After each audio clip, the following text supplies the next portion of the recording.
Hi, I'm Heather Falcone, and welcome to Heat Treat Radio.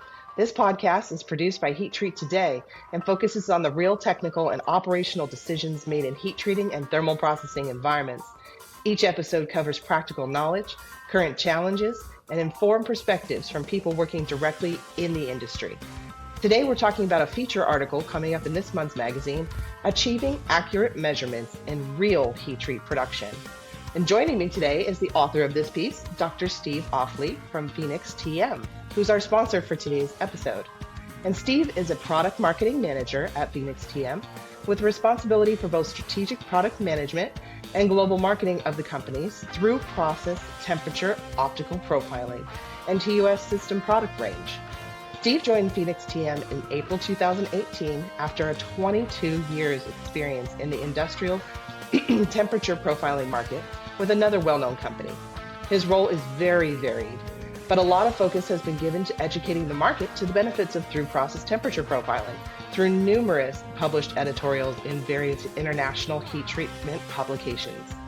Steve's academic background includes graduating from Coventry Polytechnic, UK, with a bachelor's in applied chemistry, and later a PhD from Loughborough University, UK, in analytical chemistry. Say that 3 times fast. Steve lives and works in Cambridgeshire, UK, is married with a wife, Becky, for 34 years, and has 2 grown children, Jenny and Christopher. Thanks for joining me today, Steve. How are you? I'm very well, Heather. Thank you very much. I'm very well. And thank you for the chance to talk to you today and discuss the article that we're publishing this month. Just one point, you mentioned the name of the university I did my PhD in. It's quite funny. It's a difficult word for many Americans. It's Loughborough. So just to avoid any confusion, Loughborough. Yeah, just to avoid any confusion in the UK. That's the name of the town it's located in. I'd hate for you to get calls and emails saying, "What the heck, man?" I've heard it mentioned or called many things before. Even Luga Baruga is the most common one. But there you go. It's not easy. Thank you so much. That's all right. Well, I really appreciate that because being from the UK, there's a lot of different pronunciations, and that's going to be half the fun in filming this podcast. So I'd love to get into more of your role at Phoenix TM and the role of Phoenix TM, how they provide solutions for the thermal processors out there.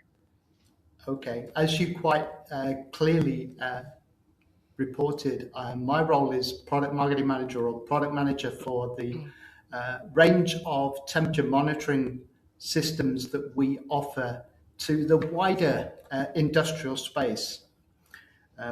We are trying to provide customers who are faced with daily challenges of using thermal processing as part of their key manufacturing step. And that can range from a whole different range of different industries.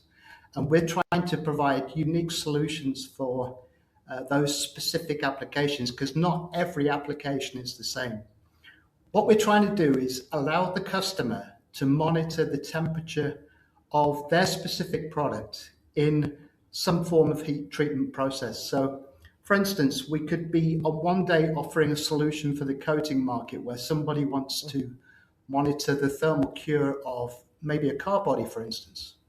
They want to ensure that that car body, as it travels through the curing oven, is achieving the correct temperature, not just in the oven itself, but at the product level. So is each part of that car body achieving the right temperature for the right duration to cure the paint? Another day, we might be dealing with a food processor who, as you can imagine, where they're dealing with food safety and hazard requirements, they want to prove that the core of their product may be a chicken fillet in a deep fat fryer is achieving the right temperature, make sure that it's safe and it's an attractive product to eat.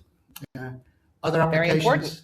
Yeah, very important indeed. And of course, you want to be confident that you're going to be healthy after consuming the product too. Mm-hmm. In the buildings industry, for instance, ceramics, we can offer the same sort of solution for the manufacturers of bricks, building materials, tiles, that sort of thing, where the process may actually be up to 3 or 4 days long where they're drying the products, but it's still critical to know what the temperature is at the product level. Mm-hmm. But if we move into probably what most of the audience today is most interested in. A lot of our focus is on obviously heat treatment of metals. We're Right. trying to provide different solutions across the whole gamut of the heat treating industry, from primary production, so slab heat treatment for steel and for aluminium, proving that the raw material has been processed correctly in the furnace, but also finished products. So we're talking about the formed metal product, making sure that that is achieving its the right primary metallurgical properties it needs to do the function it's going to be used for. And that's Mm-hmm. both from a temperature profiling perspective and also possibly even a temperature uniformity survey, which is obviously critical in many of the automotive and aerospace sectors of the market, where they're trying to prove or validate the furnace performance. Absolutely. And that brings me to a question that I had. Through processing, can you explain specifically that term? What does it mean, and how does it actually influence the monitoring technology that you're talking about? Okay. Through process is the term that is key to the type of solution we're trying to provide. Mm. Obviously, when we're talking about heat treatment, there are still many applications where the product may be heat treated in a static box furnace, in which Right. case the traditional technology of using trailing thermocouples is probably as easy as any other, whereby Sure. you have your field test instrument external to the furnace chamber. The thermocouples are then moved into the or traced into the furnace, attached either to the product or to, if you're doing a thermal uniformity survey, a tuss frame to locate the thermocouples at the desired coordinates within the working zone of the furnace. And Hmm. then you're collecting the data externally. Right. Now, it's interesting that I think it was 2 episodes ago you had a colleague from ECM that was talking about Yes. modular heat treatment, Dennis. Yes. Hmm. And he was talking about the challenges of, or the increased level of technology associated with moving batches of products or products around the heat treating cycle from Yes. in a modular approach. Now, Hmm. obviously, when you've got that type of setup, and even in situations where you're maybe heat treating in a continuous furnace, the use of a trailing thermocouple then becomes difficult at best, impractical, and can be problematic in terms of safety. If you can imagine, for the modular approach, you'd have thermocouples going into different chambers, moving around. There'd be seals and automated doors in which the thermocouples will be trapped. And it's very difficult to actually monitor the whole sequence of events that may be occurring in the heat treatment sequence. So this brings me back to the thru-process methodology. At Phoenix, what we do is we offer a system that is designed to travel as if it was part of the product basket through the process. The field test instrument, the data logger, therefore has to travel with the product through the furnace. Obviously, a data logger in its own right isn't going to be capable of going through a furnace if you're measuring at 800 to 1,000 degrees Fahrenheit. So one of Hmm. the key aspects of our system solution is what we refer to as the thermal barrier. It's basically an enclosure that is used to protect the data logger to allow it to travel through the process. So you basically encase the data logger inside the barrier and then place it on the conveyor or in the product basket with short thermocouples that are then routed to the product or to the tuss frame that's being moved with the whole monitoring system through the process. The thermal barrier design is really important then, because you're going to see a whole bunch of different environments. So how do you handle that as well, the actual protection of the data logger itself? Well, that's the crux of the technology that we're trying to provide, Heather, in so much Hmm. that obviously there are many different forms of heat treatment or many different forms of thermal processing where we're trying to provide the protection we need.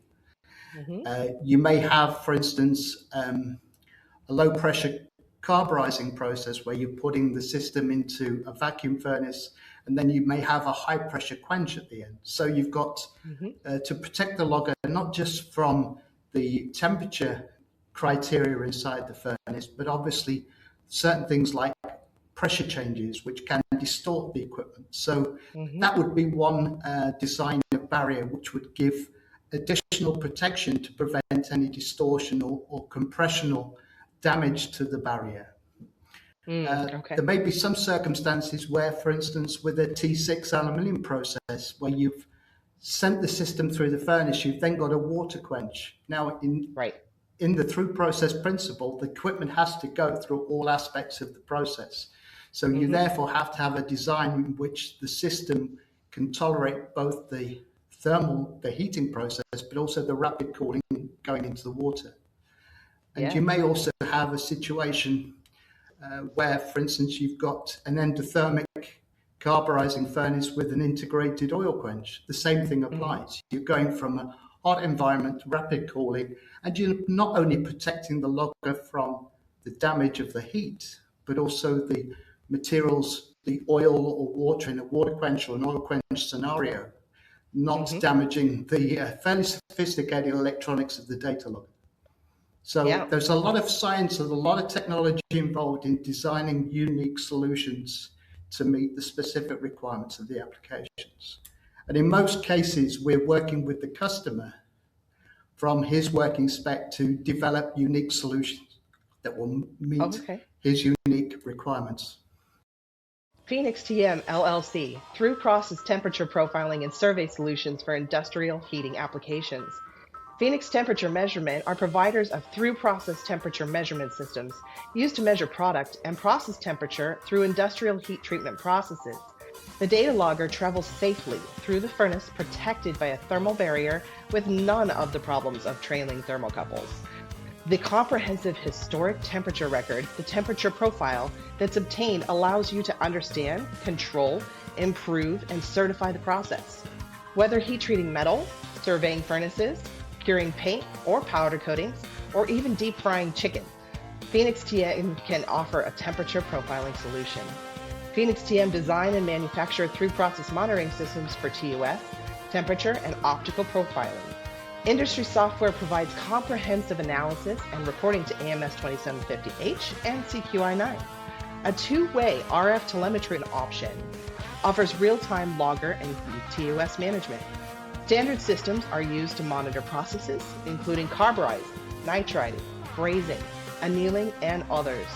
Even for demanding applications, the Phoenix TM team can design bespoke custom solutions, such as the unique, innovative TS12 oil and salt quench monitoring system.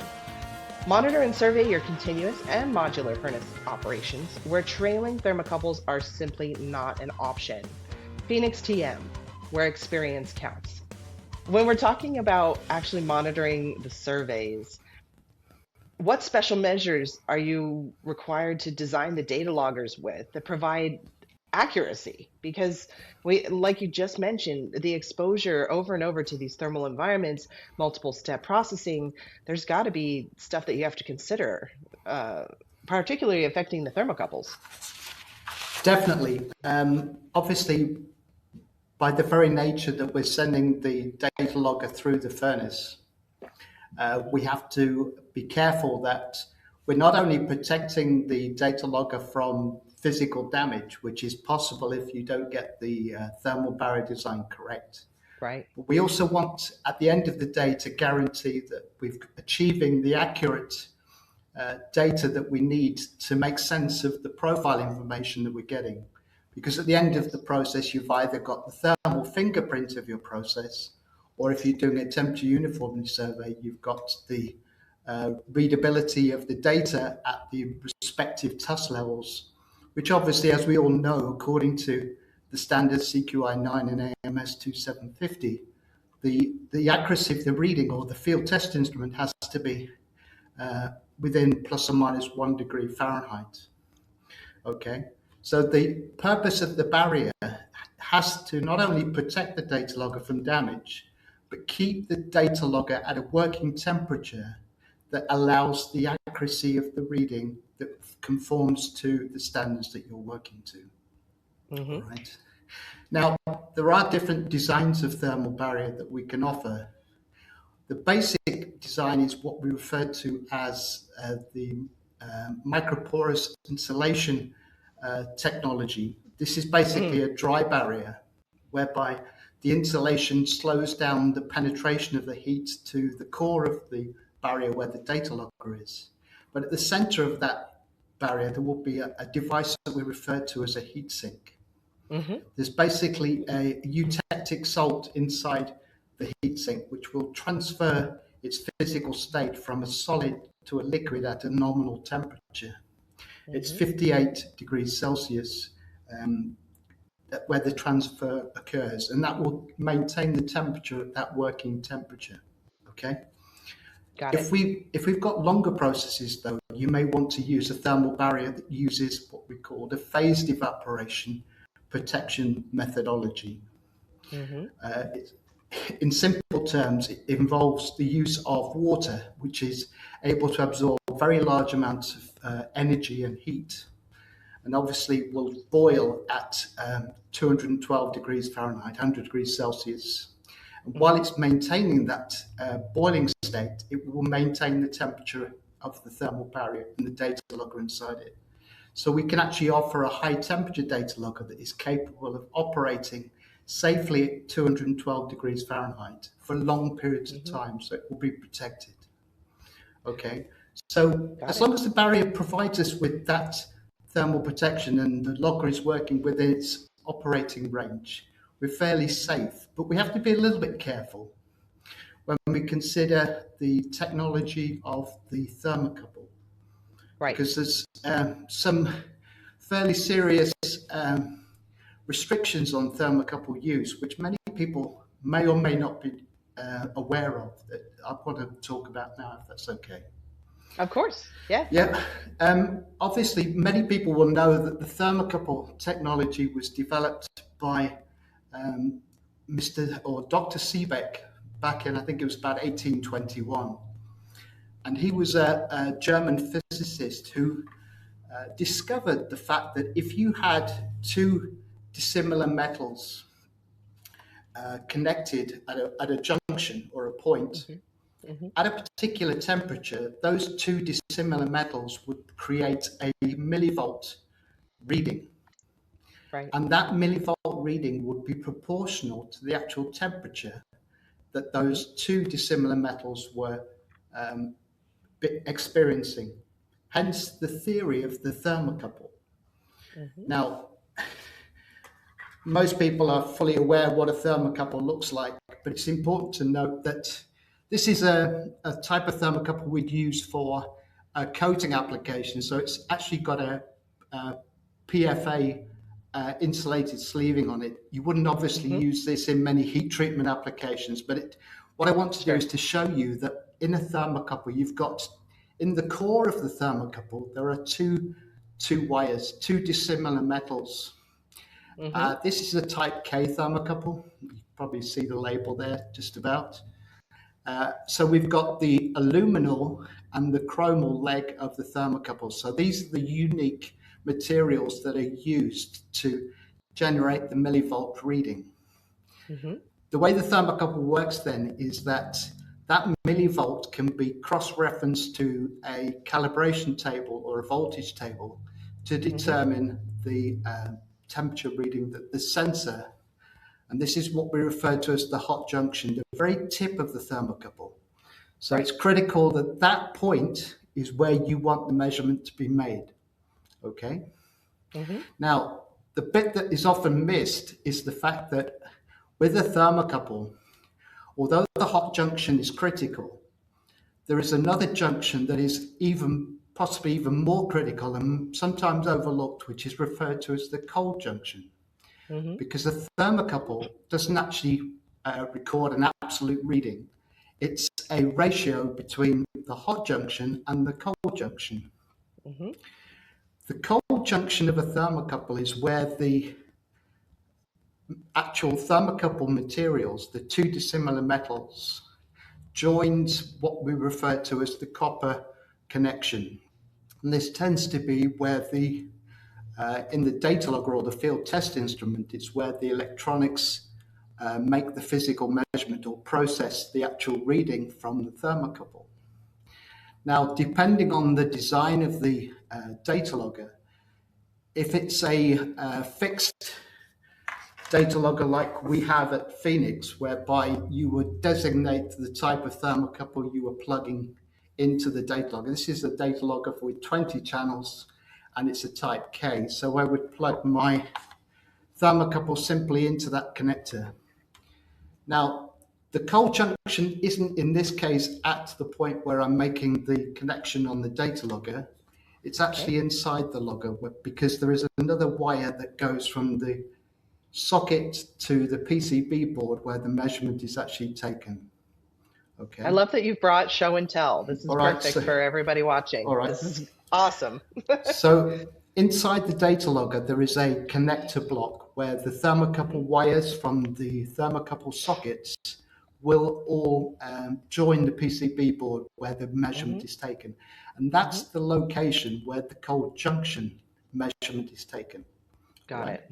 So we have our hot junction at the end of the thermocouple, and we have our cold junction inside the data logger. Perfect. Some data loggers, that connector or that cold junction may be actually on the outside of the data logger if it's a universal connector. So it's important that you understand where that cold junction is in situ within your technology, okay? Okay. Because as I've said, the importance of the reading is the fact that you've got a ratio between the hot junction where you're measuring the product and the cold junction where that physical measurement is being referenced inside the data logger. Okay. You can imagine, therefore, if the data logger temperature changes, that change in data logger temperature can actually affect the reading you're taking inside your process. Right. So it's important to either understand that and make changes so it's prevented, or do what we refer to as cold junction compensation. Inside the data logger, if you're going to compensate for that temperature difference, and if you think back to the conversation we had before on the barrier designs, right, the data logger is protected up to a physical temperature, but it's still its temperature is going to actually change. So that cold junction is going to change as it travels through the process in the way that we do our measurements, through process monitoring. The logger will rise in temperature. Therefore, we have to compensate for that. So in the center of the data logger, where the connection is made with the copper, from the thermocouple cable to the copper-copper connection, we actually have a temperature sensor, a thermistor, which is accurate to 0.18 degrees Fahrenheit. It measures the actual cold junction temperature of the logger, and it will then compensate automatically for that. So you can guarantee that even when your data logger temperature changes temperature, it's compensating for that. So there's no drift in the measurement temperature that you're measuring at the hot junction at the product level. That makes sense? Was the first time absolutely. That was the first time that I had read about the cold junction compensation and why it's so critical, especially when we're doing TUS activities. So definitely. Obviously, with a TUS, the accuracy of both the data, the field test instrument or the data logger and the thermocouple are critical to the quality of the TUS data that you're collecting, and obviously trying to comply with the very stringent requirements of the AMS and the CQI 9 standards. Right. Obviously, in our case, where we're going through the furnace, we've got a worst case scenario because the data logger is naturally going to change in temperature. Exactly. But even if we take the scenario to the shop floor and we're doing an external temperature uniformity survey, the data logger that is sitting outside the furnace, cold junction compensation is still critical for that, because obviously within a working day, the floor temperature is generally going to be changing. Hmm. Events on the shop floor, like opening the furnace, activity on Right. the shop floor is going to change that temperature. And I've been in many plants whereby seasonal changes can make a significant difference to the temperature under which you're taking the temperature. Hmm. And it won't be the first time, I'm sure, that people have taken equipment out of the boot of a car, having traveled for many miles in the early hours of the morning, to realize that their data logger temperature may not be at room temperature. So you have to be very Hmm. careful that you've got a stable uh, piece of equipment and that the cold junction is working correctly.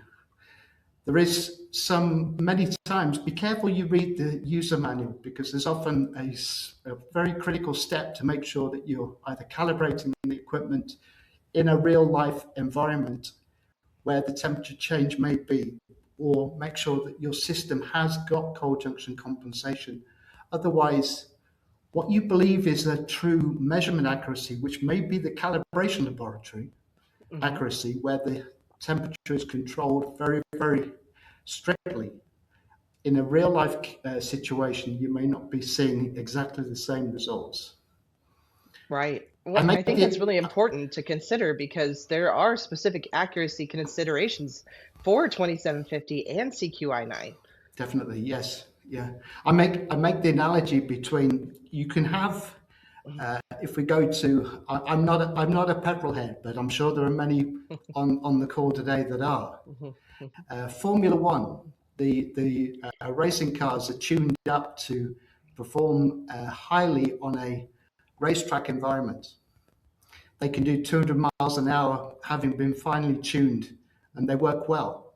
You take that racing car off road into the countryside, that isn't going to be working quite as effectively. So it's a bit Right. like our data logger technology.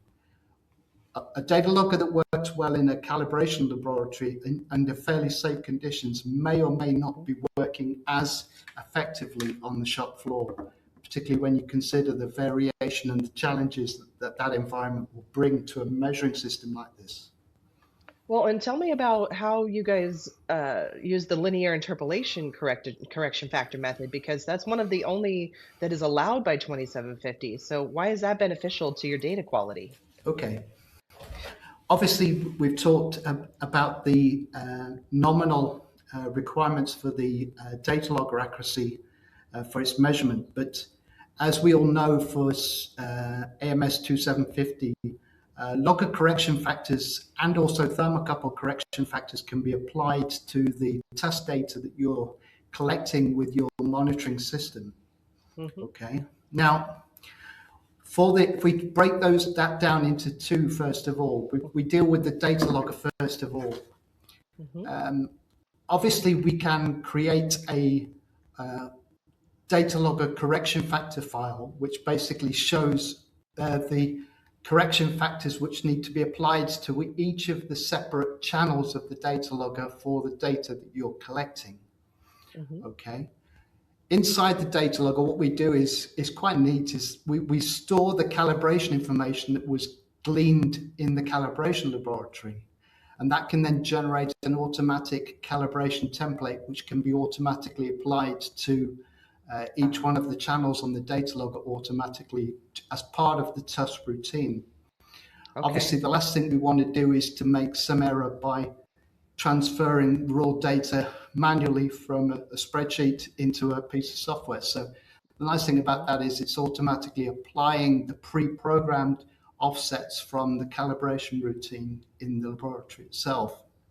Very good. Secondly, with the thermocouple, we have obviously the ability to take a calibrated thermocouple where there will be a nominal reading at two ends of the thermocouple. You then get the average correction factor. Now, Hmm. in some circumstances, people will apply a thermocouple correction factor at one nominal temperature below the test level that they're applying. Hmm. What we do at Phoenix is that we actually calibrate the thermocouples across the complete temperature range of the data logger. And then, as you quite rightly said, Heather, we apply what we call the linear interpolation method. What that means is that between each calibration point, we actually can calculate using a linear regression line, the true correction factor at any temperature over the measurement range of the device itself. It can't go beyond the bounds of the upper and lower limit. But Right. from Extrapolation. Extrapolation is not allowed, as it says in the standard. Right. But yes, within the upper and lower bounds, we can interpolate linearly between each data point. And obviously, there is a tight, is it 140 degrees between each point that we can then ensure that we are correcting for or applying the correct correction factor at each temperature from start to finish, not a nominal value over the whole range. So in our view, that gives a far more accurate interpretation of the corrected data over the complete working range of the system as opposed to a single nominal value. Absolutely. Okay. This has been such an interesting discussion. If you had to give one takeaway, we've talked about a variety of topics, the through processing monitoring, we've talked about thermal protection at the data logger, we've talked about the benefits of making sure that you apply cold junction correction, and we've talked about the specific accuracy considerations that we have to make sure we bundle in all together. Yep. If you could give our listeners today one takeaway, well, now's your shot. The one takeaway I would give is that be careful you don't assume that the condition of operation in the calibration laboratory is going to be reproduced on the shop floor. Okay? Right. Because the conditions are very different. And this comes back to the whole argument for the importance of cold junction compensation. Check with your, if you're using technology, if you're using a data logger, check in the manual what cold junction compensation is applied, and if there is any steps you need to make to ensure that that is applied correctly on the shop floor. Because if you don't, there is a high risk that what you think is accurate data may or may not be if you've got a situation where your data logger temperature is varying with time, either in process or even on the shop floor with changing environmental conditions. In the end, we want to make sure that we're making good parts, and this sounds like a great system to make sure that you're getting as accurate as possible. Quality data at the end of the day is essential for you to understand what your process is doing. It's no good relying on data you can't trust. So take that extra time to investigate and put steps in place to make sure that you are measuring what you think you're measuring at the hot junction and that the cold junction is being considered as part of that measurement process. Very good. I want to thank everyone for joining us today, and I'm so grateful to Dr. Steve Offley for joining this conversation. Thank you to today's sponsor, Phoenix TM. You can visit their website at phoenixtm.com. If you'd like to reach any of our guests, if you have topic ideas or are interested in sponsoring Heat Treat Radio, you can reach out to me at heather@heattreattoday.com. Heat Treat Radio is brought to you by Heat Treat Today. More technical content and industry coverage is available at heattreattoday.com. Be sure to like, follow, and subscribe, and also leave us a 5-star review on your favorite platform. It helps others in the industry find the show, and it supports future episodes. This and every other episode of Heat Treat Radio is the sole property of Heat Treat Today and may not be reproduced in part or in whole without advance written permission from Heat Treat Today. I'm Heather Falcone. Thank you for listening.